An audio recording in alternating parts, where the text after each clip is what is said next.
¿Qué tal? ¿Cómo estás? Súper. Súper. Ole, Súper, muy ole. bien. Ole, ole, ole. Estaba pensando en empezar este Club de la Escucha de hoy con una pregunta, ¿no? Una pregunta un poco así como una trampa, ¿vale? ¿Qué es lo contrario a la oscuridad? Rafa, ¿qué es lo contrario a la oscuridad? La luz. La luz, ¿no? Vale, muy bien. Eso es Está lo bien, lógico, esta me la lo bueno, sabía. lo sano, lo recomendable. Pero ¿qué ocurre cuando la luz es tramposa? Cuando es opaca, cuando las apariencias engañan. Bueno, cuando eso ocurre, escuchar puede ser la herramienta más efectiva para saber qué tenemos realmente ante nosotros. Hoy en este Club de la Escucha nos asomamos a la luz del mundo. ¿Esto qué es? Una iglesia que nace en México, que se extiende por más de 60 países, pero cuyo líder ahora mismo está en la cárcel. ¿Por qué? Por lo de casi siempre, por abusos sexuales. Yo veía que él se llevaba a las niñas en el cuarto, pero él ya no tenía camisa porque ya le estaban sobando. Y él las llevaba y luego salían todas bañadas. Eso fue algo muy difícil de recordarme, que él sí llevaba a las niñas adentro del cuarto. Y yo veía eso. Pero yo de niña yo no pensé que estaban haciendo algo malo, porque era el apóstol de Dios. A ver, Eugenio, qué asco dan, es lo de siempre. Más pistas, venga. Más pistas. Bueno, nos aproximamos a un trabajo periodístico impresionante de los compañeros de El País México. En este caso, a la investigación que se ha titulado en el formato podcast como La caída del apóstol, porque es como llaman a este Dios. Como tú decías, Carles, es una iglesia que va a cumplir 100 años, si llega, suponemos que sí, en el año 2026. Y que ha tenido solo a 3 papas, a 3 dioses, mejor dicho, a 3 apóstoles, el tercero de ellos ahora encarcelado, pero vamos a ir descubriendo a lo largo de este Club de la Escucha cómo todos en el pasado han tenido graves problemas en este sentido. Lo importante, lo relevante de este podcast que descubrimos en el Club de la Escucha es, como casi siempre, los testimonios revelados, como en este caso un número de mujeres muy importante ha ido dando paso al frente para contar esta historia de abusos. Mi nombre es Xochitl Martin, tengo 36 años y yo crecí dentro del círculo interno de la luz del mundo. Y crecí para ser propiedad del apóstol Samuel Joaquín Flores y su hijo Nazón Joaquín García. Esa mujer es Xochitl Martin. Ella hizo la primera denuncia contra Nazón. Al principio lo hizo de forma anónima, pero sus abogados le recomendaron darse a conocer para fortalecer su acusación. Xochitl apareció por primera vez ante los medios en una rueda de prensa en Los Ángeles, a principios de 2020. Se veía nerviosa e incómoda y estaba rodeada de sus abogados, que constantemente le daban palmadas en la espalda o le apretaban los brazos en señal de apoyo. En esa primera comparecencia, Xochitl dio 2 declaraciones, una en inglés y otra en español. Quería alzar la voz y motivar a otras víctimas a hablar. Quería encender la llama en otros y así lograr dinamitar a la luz del mundo. Sé que hay personas incontables como usted y yo necesito su ayuda. Espero que al pararme aquí ahora, unos de ustedes se verán en mí. Y quiero que sepan que ya no tienen que mantener el silencio. Que puedan hablar y ponerle un alto, que ya no van a tener miedo y que le dirán al mundo que lo que pasó no es correcto, no es de Dios. No es bendición. Abusaron de ti, abusaron de mí y lo siguen haciendo. En Ciudad de México son las 10:14 de la mañana. Allí saludamos a Almudena Barragán. Almudena, buenas tardes, buenos días para ti. Hola, Carlas, buenas tardes, buenos días. También saludo a Eugenio, ¿qué tal? ¿Cómo estáis? Estamos muy bien. Estamos deseosos de conocer detalles de esta profundísima investigación periodística sobre algo una realidad que, bueno, pues seguramente hemos conocido otros casos, pero que en este en concreto adquiere una dimensión, Almudena, absolutamente terrible y muy asquerosa por otra parte. ¿Cómo os ponéis vosotros a este trabajo? Lo primero. Digamos que desde que surge todo el escándalo de la detención de Nazón, empezamos a seguirlo de manera diaria, ¿no? Con la nota diaria. Pero a medida que la investigación está hecha por mi compañero Elías Camaji y yo luego me incorporé al proyecto más largo de este podcast. Pero nos dimos cuenta de que un formato de prensa diaria no nos permitía pues darles la profundidad que necesitaba esta historia. Y entonces ahí empieza hace un año esta investigación donde, pues eso, hemos estado documentándonos sobre la historia, ¿no? Sobre el padre de Naasón, el abuelo, que fue el que fundó la iglesia en 1926, después de la Revolución Mexicana. Y hablamos con políticos, con abogados, con especialistas en violencia de género y con investigadores de esta religión, porque lo que nos interesaba, además de contar todo este escándalo, era conocer a las personas que habían estado dentro de la luz del mundo, ¿no? Y nada, y por eso salió luego, pues ha salido toda esta investigación en forma de podcast. Es que el testimonio que escuchábamos, Almudena, decía, he crecido para ser propiedad de... Es poner los pelos de punta. ¿Quién es propiedad de quién? ¿Quién está detrás de ese nombre? Naasón Joaquín García. ¿Quién es esta persona? Naasón Joaquín García es actualmente, porque aunque está en la cárcel, sigue siendo el apóstol de la Iglesia de la Luz del Mundo. Digamos que es el representante de Dios en la tierra para esta Iglesia. Igual que pasa con otras religiones. La diferencia es que todos los deseos del apóstol directamente para sus fieles son considerados deseos de Dios.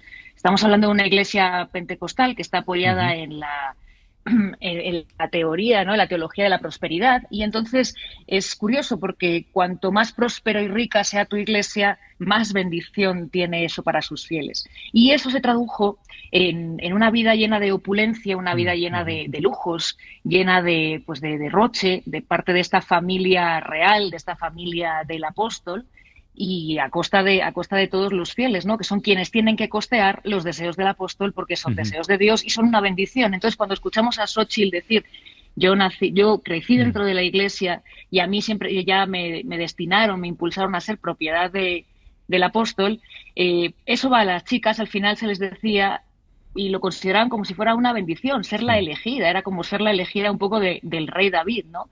Y bueno, pues ahí es donde eso entraña también pues esa maquinaria de abusos. Además, yo quería poner en valor que tenéis muchísimo cuidado en el podcast, y no solo eso, también en las notas que decías que se publican en El País México constantemente, porque siempre referís a esta comunidad como una iglesia. En ningún caso se suele hablar ni de secta ni de nada parecido, pues bueno, entiendo que por muchas razones. Pero yo te quería preguntar, es que esta iglesia es muchísimo más grande de lo que podamos imaginar. Yo no sé si existe un censo, pero estamos hablando como mínimo, entiendo, de cientos de miles de creyentes o decenas de miles de creyentes, ¿no? Eso seguro, eso por descontado.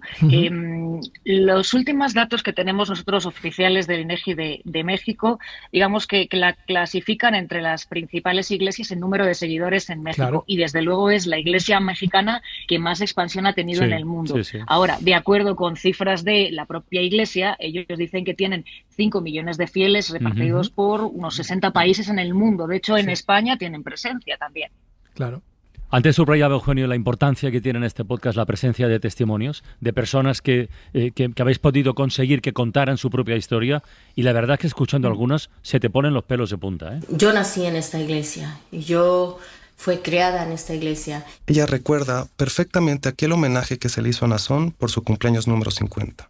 Elisa vio el concierto de Bellas Artes a miles de kilómetros de la Ciudad de México, a través de una enorme pantalla que pusieron en su templo local. El cumpleaños de Bellas Artes, yo estaba en la iglesia cuando yo lo estaba viendo ahí en la iglesia, y yo me sentía, porque vi también cuando salió al balcón y todos estaban gritándole, somos de Naasón Joaquín, y pues nosotros también, todos locos acá gritándole, somos de Naasón Joaquín. Aunque no nos veía, nosotros también nos uníamos a todo eso. Ese templo está en Luling, a unos kilómetros del lugar donde reside actualmente.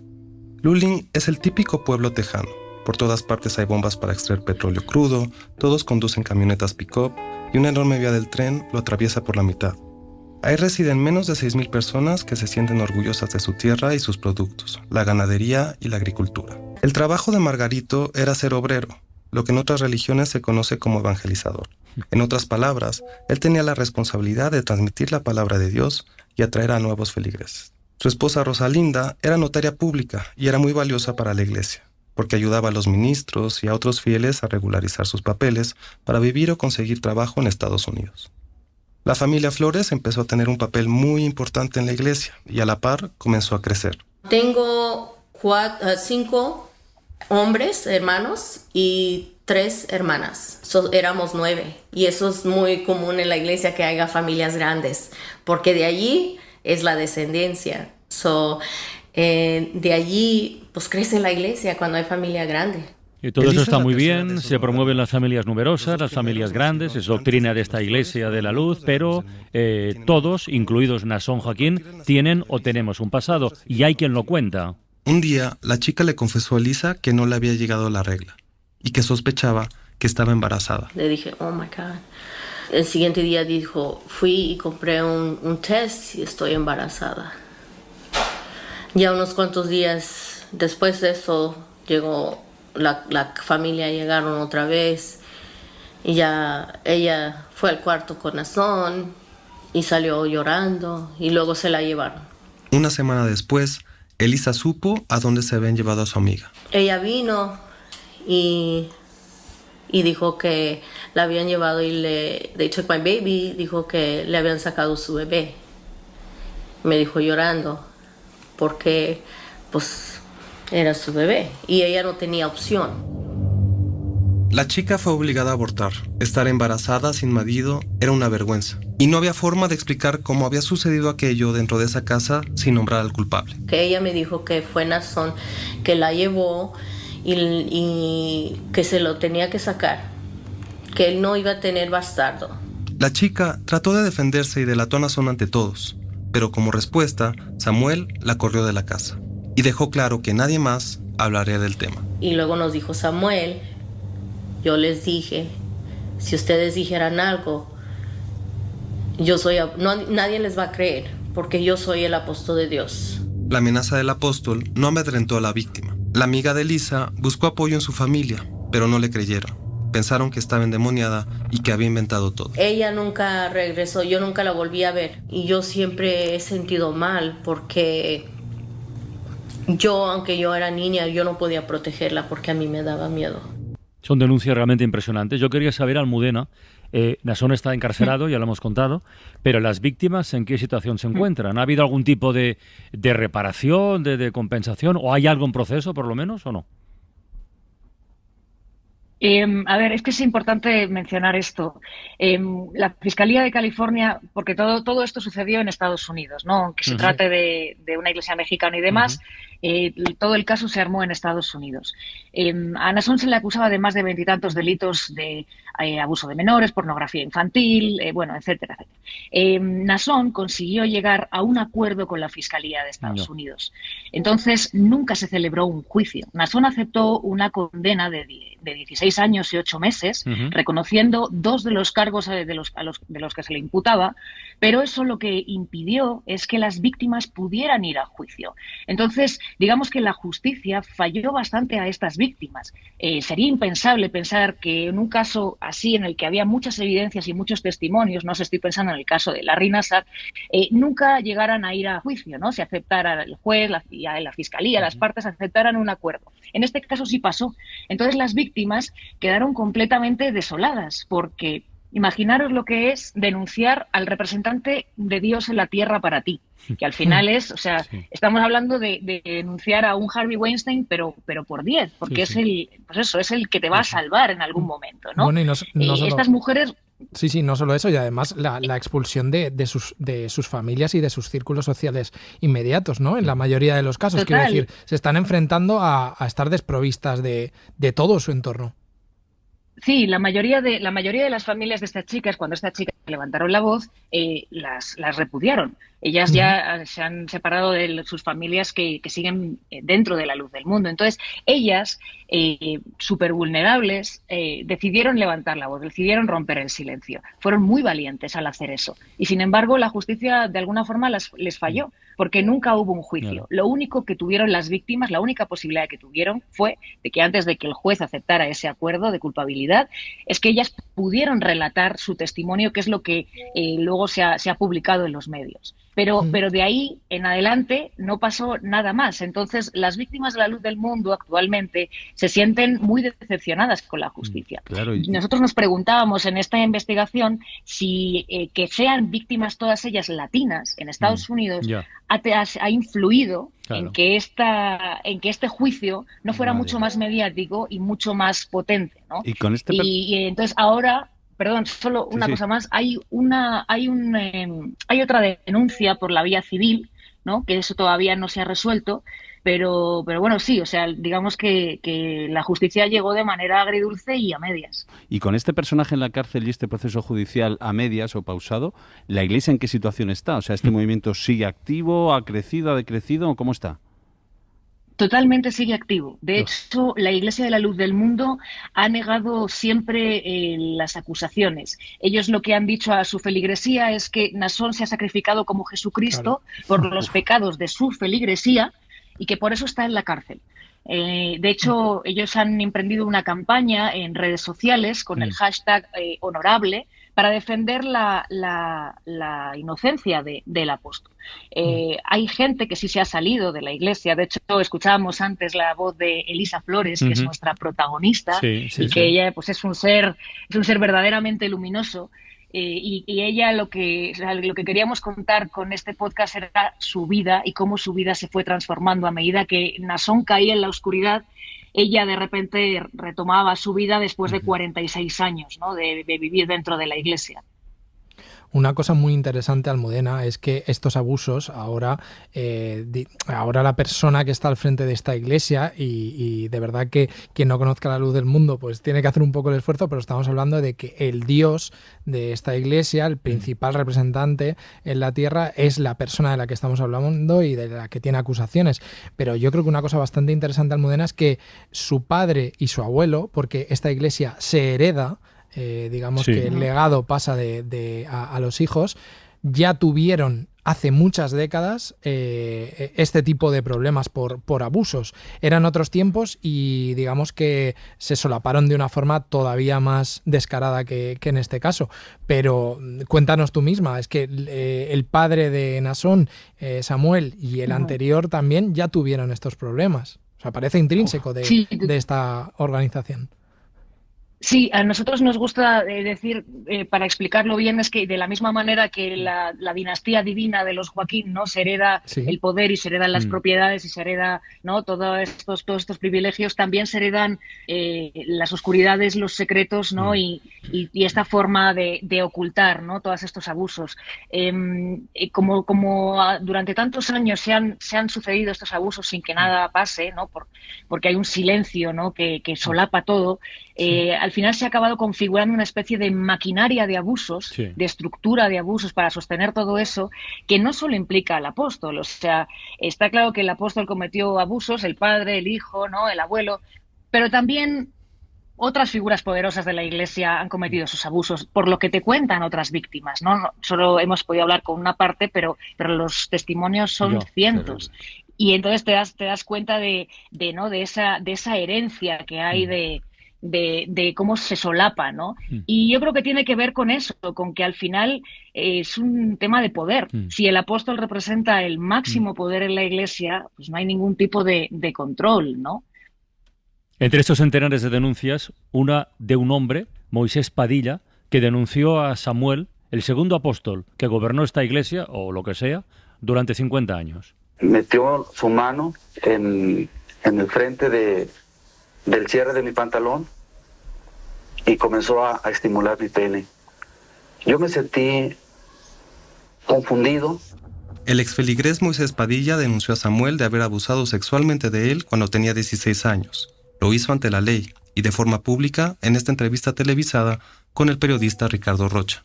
Yo estuve amenazado un promedio de 2 años, que yo no tenía que hablar nada de esto, que porque si lo hablaba, el hermano tenía muchas influencias en el gobierno, tenía mucho dinero y un pueblo que me quería linchar. Padilla tenía razón de sentir miedo. Después de haber alzado la voz, en 1998 fue secuestrado y recibió más de 60 puñaladas, pero sobrevivió para contarlo y se exilió en California. Varias personas que pertenecieron a la iglesia se unieron a su denuncia y aseguraron que fueron víctimas de Samuel. La luz del mundo no respondió a estas acusaciones y tampoco hubo consecuencias legales. Samuel murió impune en el 2014. Estuvo 50 años al frente de la iglesia y gracias a él, la dinastía de los Joaquín construyó un enorme imperio.